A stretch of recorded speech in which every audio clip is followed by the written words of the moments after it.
guys, and welcome back to the channel L Dominance. Anthony here. Please remember to like and subscribe, and also click that notification bell if you're enjoying what you're seeing and want to see more. Coming up, a spate of international rugby league games organised by European Rugby League, and positive results from a fan survey by the France 2025 Rugby League World Cup Committee. So some good news coming out of the European Rugby League, as they've announced 8 nations across 10 men's, women's and wheelchairs fixtures are set to meet this autumn in a programme of Northern Hemisphere Rugby League test matches during October-November.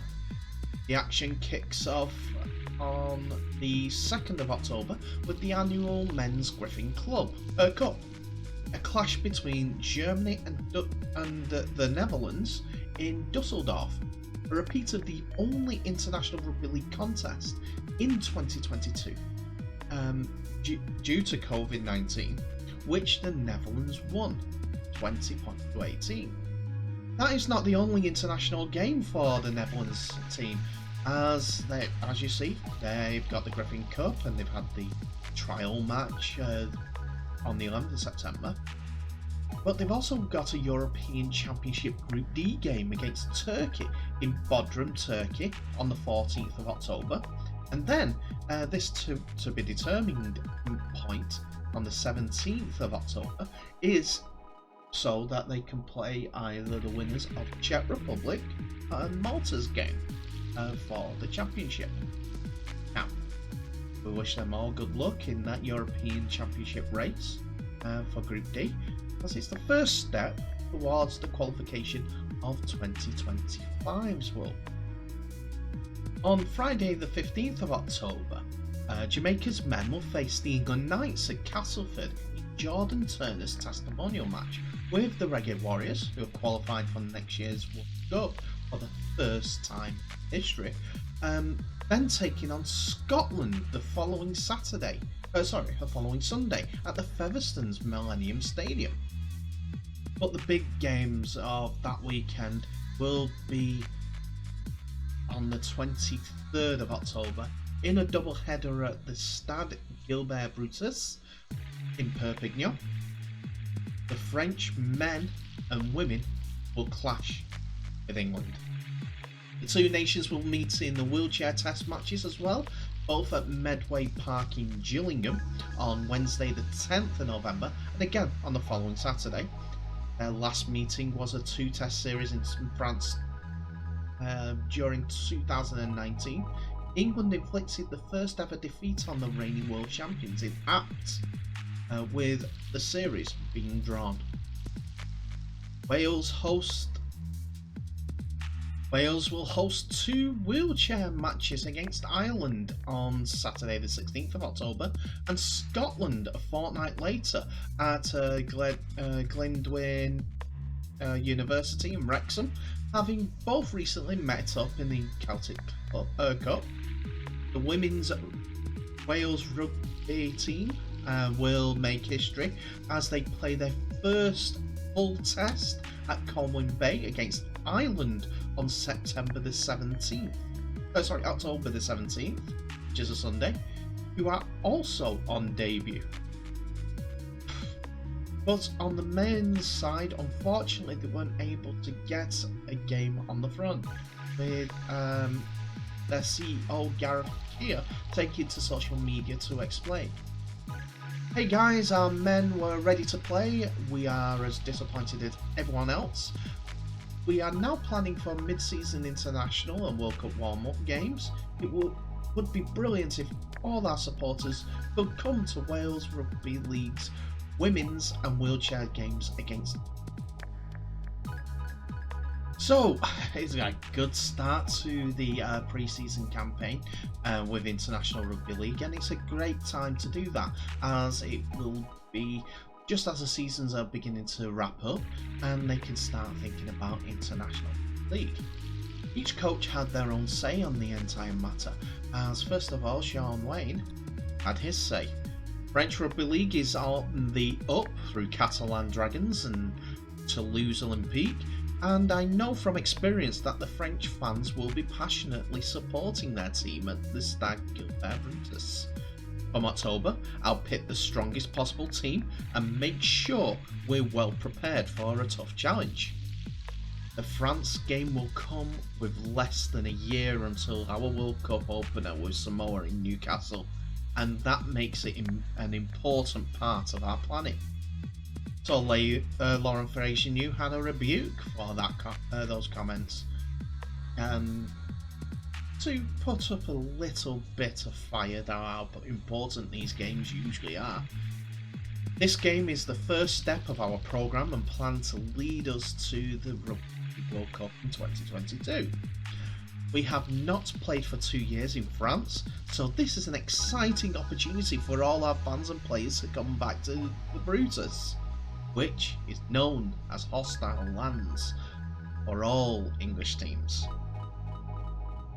So yeah, I hope it is going to be as wild and unpredictable as the French crowds like it to be, as it is a good a good gauge, that's the word I was looking for where the French team is in the world rankings, and also a good test for all involved to see if they're ready or need to work on something, even if they need more tune-up games for the rugby. I don't know about you, but I'll be watching. I'm sure that the TV schedules will be announced soon in regards to how these are being shown for the public, but good to see that it's International Rugby League still at the fort of the coaches, the leagues.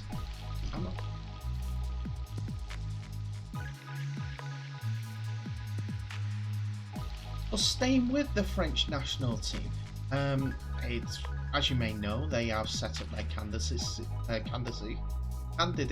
for easy for me for the 2025 World Cup. And according to a survey of people in France, organised by the Institut Français d'Opinion Publique, FFR, 88% of respondents support the plan to organise the Rugby League World Cup in France during 2025. In addition, the study shows that 69% of French people would like the competition to take place in their region, given support to the organising committee's decision to host the competition in around 40 different towns and cities. The proposed format of the competition will see, for the very first time, men's, women's, wheelchairs and youth competitions organised simultaneously and equally. Format that is proving very popular and has 88% of the general approval and 41% very supportive. I know we'll probably have 5 grades in that, and the 88% is overall. The survey demonstrates that 67% of the population are ready to support the French national teams. 73% believe that the event would have a unifying effect, and 76% believe it will have a very positive effect for the morale of the nation. Finally, 72% agree that a huge event will benefit the French economy, and in particular the tourism economy in the host cities. The business model is based upon 1.3 million tickets being bought, with 60% sold in France and 40% to the international visitors. Importantly, 33% of the population surveyed said they are ready to buy tickets now. So, just to give you some idea, at this time, out of the 67 million roughly people that live in France, these numbers are based on figures from 2019. 22.13 million people want to buy tickets. I know it's not a realistic number, but and the survey sample will probably be 5,000, 1,000 to 5,000 people.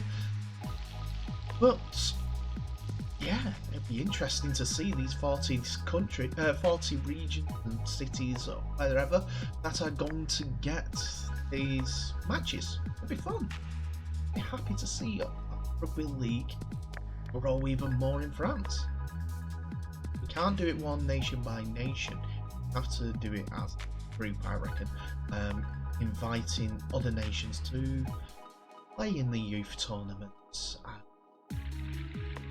Be good. Even a couple of wildcards for group games. Improve, making the entire tournament bigger. 16 teams or get a group game. I reckon 32 would be a good option. Don't care about the standard, but it'll still at that time will mean that 1, the tournament will grow, 2, rugby league will grow, and 3, more people watching, more money. So that's just my opinion. It could be completely wrong on that front.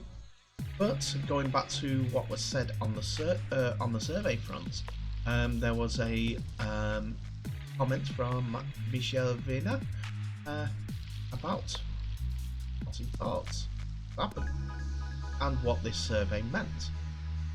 This survey has demonstrated the support of a general public for the proposed plan to deliver a huge international sports event, including all forms of the sport, in multiple towns and cities at affordable prices.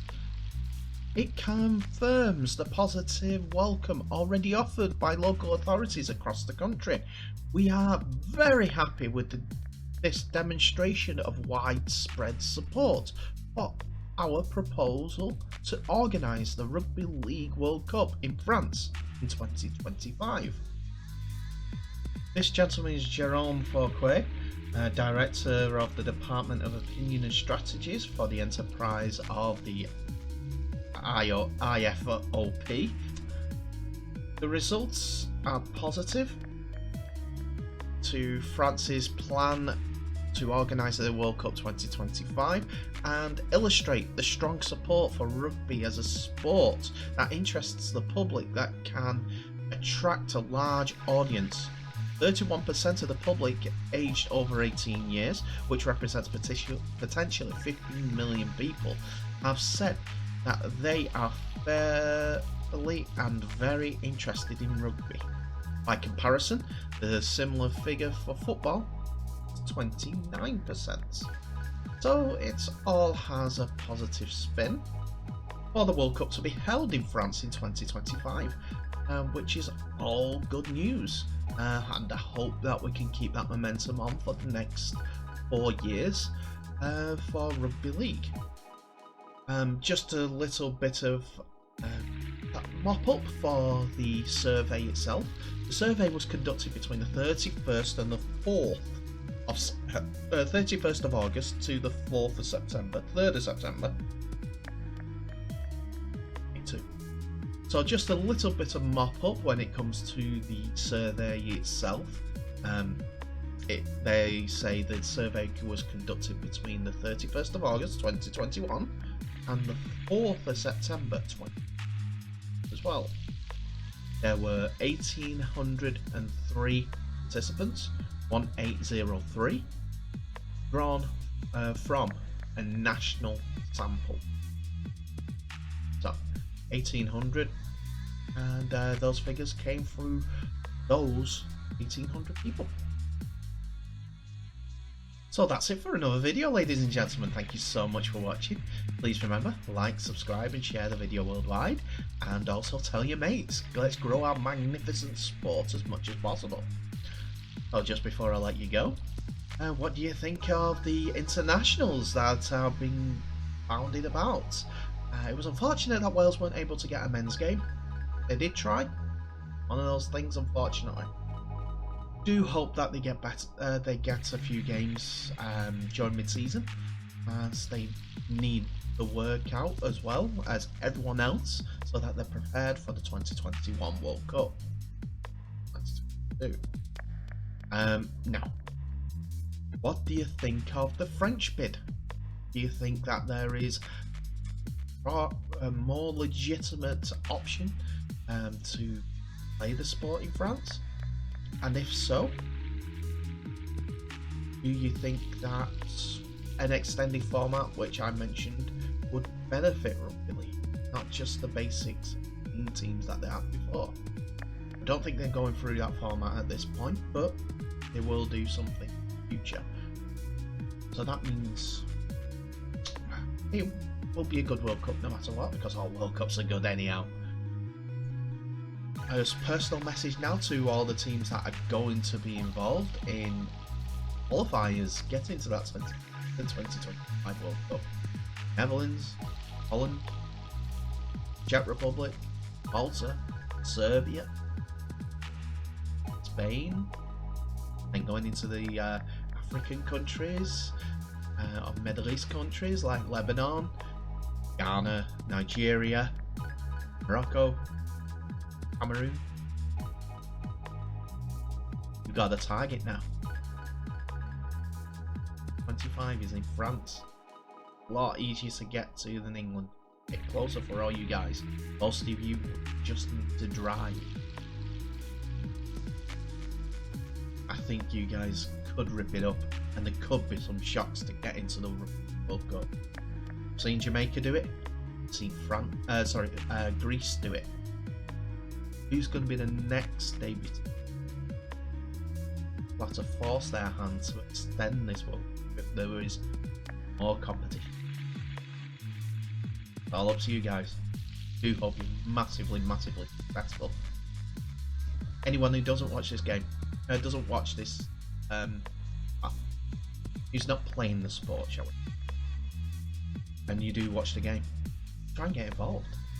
Any help that we can get. We always need match officials, we always need more players, we also need more coaches. Get involved. We love you, Rugby League family, and if we can grow that for all these different aspects of the sport will get bigger.